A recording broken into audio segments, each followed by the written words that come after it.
Ahmad A1 furniture, جہاں پر آپ کی لاڈلی کے لیے الیکٹرانکس اور فرنیچر آئٹمز، شادی بیاہ کے لیے مضبوط پائیدار فرنیچر سیٹ، صوفہ set, dining table set, TV, fridge, washing machine کے علاوہ تمام الیکٹرانکس اور فرنیچر آئٹم آپ کا ویلکم کرتے ہیں۔ احمد A1 فرنیچر اور Ahmed electronics, opposite Shadan hotel, بلہ گڑا روڈ، ہاشم آباد، حیدرآباد۔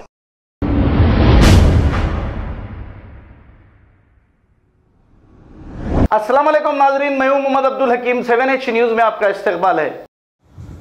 ممبر آف محراب فاؤنڈیشن انڈیا کے زیر اہتمام حیدرآباد اور سکندرآباد کے کئی علاقوں میں خواتین کی میت کو غسل دینے کے طریقہ کار کو سکھانے کے لیے تربیتی کلاسز کیمپ کا انعقاد عمل میں لایا گیا۔ اس ایک مہینے کے تربیتی کیمپ میں غسل کا طریقہ سکھانے کا مقصد یہ ہے کہ خاندان کے کسی خاتون کا انتقال ہوتا ہے تو غیر خاتون کے بجائے گھر کی خاتون پاکی اور پردے کا خیال رکھتے ہوئے غسل دیں تو بہتر ہوگا۔ آئیے دیکھتے ہیں 7H نیوز کی یہ رپورٹ۔ چینل کو لائک کریں، شیئر کریں اور سبسکرائب کرنا نہ بھولیں۔ جی روئی کو روئی ہے نا بھگا کر، یا اگر روئی موجود نہیں ہے تو کوئی کپڑا بھی لے کر استعمال کر سکتے ہیں۔ اور چہرہ دھلانا، وضو میں جس طرح سے چہرہ دھلاتے ہیں نا اسی طرح 3 دفعہ چہرہ دھلائیں۔ دونوں ہاتھوں کو کونیوں سمیت اچھے سے دھلائیں گے۔ پہلے سیدھا ہاتھ ہے رائٹ والا،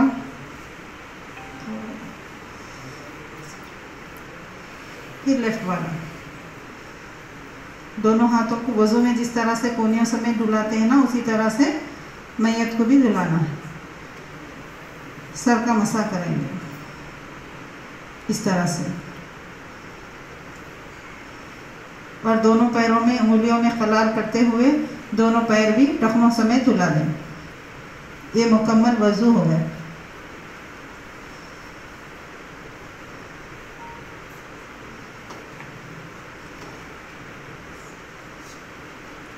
بالوں کو اگر چوٹی وغیرہ ہے تو ساری چوٹی وغیرہ کھول دیں گے اور پورے بالوں میں اچھے سے شیمپو ڈالیں گے۔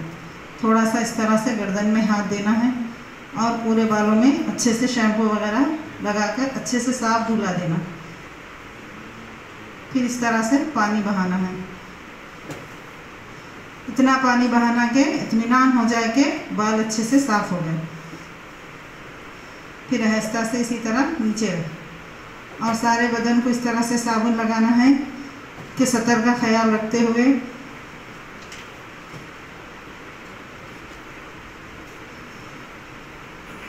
اس طرح سے سارے بدن کو صابن لگائیں گے۔ جب صابن لگا دیے تو اچھے سے پانی بہانا۔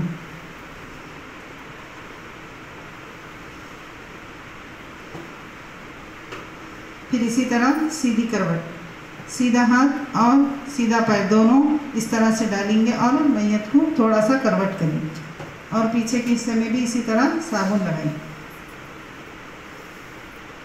جب صابن لگا دیے تو اچھے سے اس طرح سے پانی بہانا ہے، اور نیچے تھوڑا سا تختہ بھی صاف کر لیں، کیونکہ ہم نے ابھی بدن صاف کیا ہے۔ اگر تختہ صاف نہ ہوگا تو بدن پر وہ میل لگ جائے گی۔ اس طرح سے جب رائٹ والا حصہ اچھے سے دھل دیں گے تو لیفٹ والا یہ بھی اسی طرح کروٹ کریں گے۔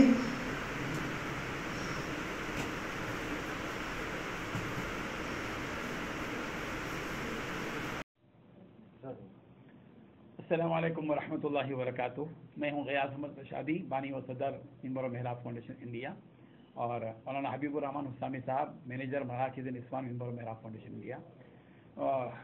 ممبر محراب فاؤنڈیشن انڈیا جو ہے ہندوستان کے ائمہ اور خطبہ کا ایک نمائندہ مثالی ادارہ ہے، جس سے ہندوستان بھر کے تقریباً 10,000 ائمہ جڑے ہوئے ہیں، اور جن کو ہر جمعہ کے لیے خطبہ تیار کیا جاتا ہے ہماری ٹیم ہے، اور ہر چاشمے کے دن ملک کے حالات کی روشنی میں برننگ ٹاپکس پر جمعے کے خطبات تیار کر کے ان تک پہنچائے جاتے ہیں۔